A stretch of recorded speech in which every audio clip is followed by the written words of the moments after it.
নমস্কার বন্ধুরা, তোমরা সবাই কেমন আছো? আশা করি ভালো আছো। আমি আজকে তোমাদের সঙ্গে শেয়ার করব পুঁইশাক চিংড়ির একটা চচ্চড়ি রেসিপি। তার জন্য আমি এখানে নিয়ে নিয়েছি পুঁইশাক কেটে রেখেছি, আর কেটে রেখেছি কুমড়ো, মিষ্টি কুমড়ো, আর এখানে নিয়ে নিয়েছি কচুর মুখী, এটাকে অনেকে কচুর গাঁটিও বলে থাকে। আর নিয়ে নিয়েছি একটা বেগুন কেটে রেখেছি, আর একটা আলু আমি কেটে রেখেছি, মানে সমস্ত সবজিগুলো কেটে আমি ধুয়ে জল ঝরানোর জন্য ঝুড়িতে রেখে দিয়েছি। আর এখানে আমি নিয়ে নিয়েছি 250 গ্রাম চিংড়ি মাছ, খোসা ছাড়িয়ে নুন আর হলুদ মাখিয়ে রেখেছি ধুয়ে। আর এখানে আমি নিয়ে নিয়েছি ছোটো সাইজের একটা টমেটো কুচি 4 ফালি করে রেখেছি। আর এখানে নিয়ে নিয়েছি আদা আর কাঁচা লঙ্কা আমি বেটে রেখেছি। তো চলো রান্নাটা তোমাদের সঙ্গে শেয়ার করে নিচ্ছি। তো প্রথমেই আমি কড়াইটা বসিয়ে দিচ্ছি। এখন আমি এখানে দিয়ে দেবো সর্ষের তেল। তো এই রান্নাটাতে আমি সর্ষের তেলটা খুব কমই ইউজ করব। তারপরে আমি এখানে দিয়ে দিচ্ছি, তেলটা আমার গরম হয়ে গেছে, আর দিয়ে দিচ্ছি আমি একটু 5 ফোড়ন, আর দিয়ে দিচ্ছি একটা তেজপাতা মাঝখান থেকে ছিঁড়ে। যখনই 5 ফোড়নটা দিয়ে স্মেল ছেড়ে দেবে, তখনই আমি এখানে দিয়ে দেবো নুন হলুদ মাখিয়ে রাখা চিংড়ি মাছটা।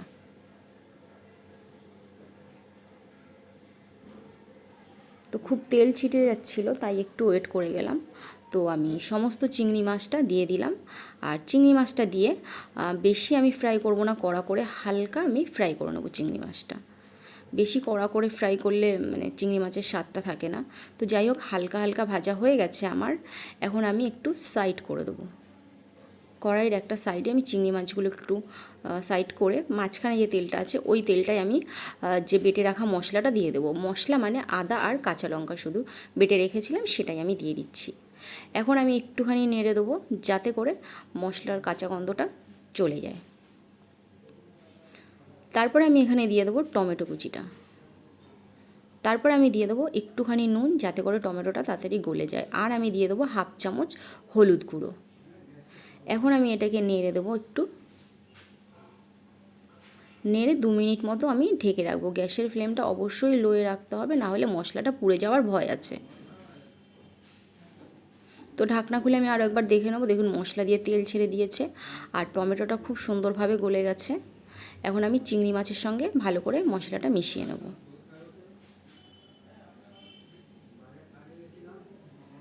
এখন আমি এখানে দিয়ে দেবো সেই কেটে রাখা পুঁইশাক, আর বাকি সবজিগুলো আমি দিয়ে দেবো।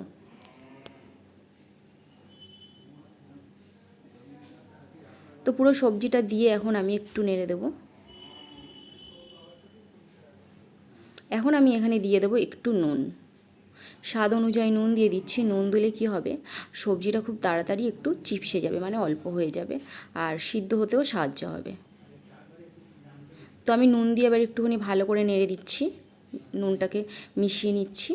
তো খুব সুন্দর করে আমি সবজিতে নুনটা মিশিয়ে নিয়েছি। এখন আমি 3-4 মিনিটের জন্য ঢেকে রাখবো। তো আমি ঢাকনাটা খুলে এবার দেখে নেব। দেখুন সবজিটা কতটা ছিল, আর নুন দেওয়ার পরে কতটা মানে চিপসে গেছে, আর কতটা জলও বের হয়েছে সবজি দিয়ে। তো আমি একটুখানি নেড়ে চেড়ে দিচ্ছি, নেড়ে আমি আবার 2-3 মিনিট ঢেকে রাখবো। তো এখন আমি আর একবার ঢাকনা খুলে দেখে নিচ্ছি। দেখুন কতটা জল বের হয়েছিল পুঁইশাক থেকে। তো সমস্ত জলটা টেনে গেছে, শুকিয়ে গেছে। আর কচুর মুখিটাও দেখুন খুব সুন্দরভাবে গলে গেছে, আলুটাও খুব ভালোভাবে গলে গেছে, সিদ্ধ হয়ে গেছে দেখুন। তো এখন আমি নেড়ে অল্প জল ইউজ করব, যেহেতু বাকি সব সবজিগুলো সিদ্ধ হয়ে গেছে প্রায়, তার জন্য আমি অল্প একটু জল দিয়ে দিচ্ছি।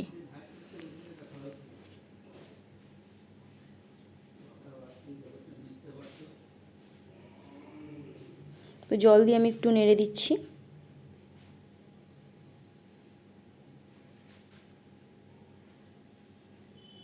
তো এখন আমি জল দিয়ে দিয়েছি, আর ঝোলটাও ফুটে উঠেছে। এখন আমি দিয়ে দেবো আরেকটু নুন। নুন দিয়ে আমি আরেকটু করে নুনটা ভালো করে মিশিয়ে নেবো সবজিতে। এখন আমি আবার 4-5 মিনিট ঢেকে রাখবো। তো এখন আমি আরেকবার ঢাকনা খুলে দেখে নেব। দেখুন আমার চচ্চড়িটা প্রায় হয়ে এসেছে পুঁইশাকের। একটু নেড়ে দেবো, এরকম একটু মাখা মাখা টাইপের হয়েছে। এখন আমি নামিয়ে নেওয়ার, তো একটা বাটিতে আমি সমস্ত সবজিটা তুলে নিচ্ছি।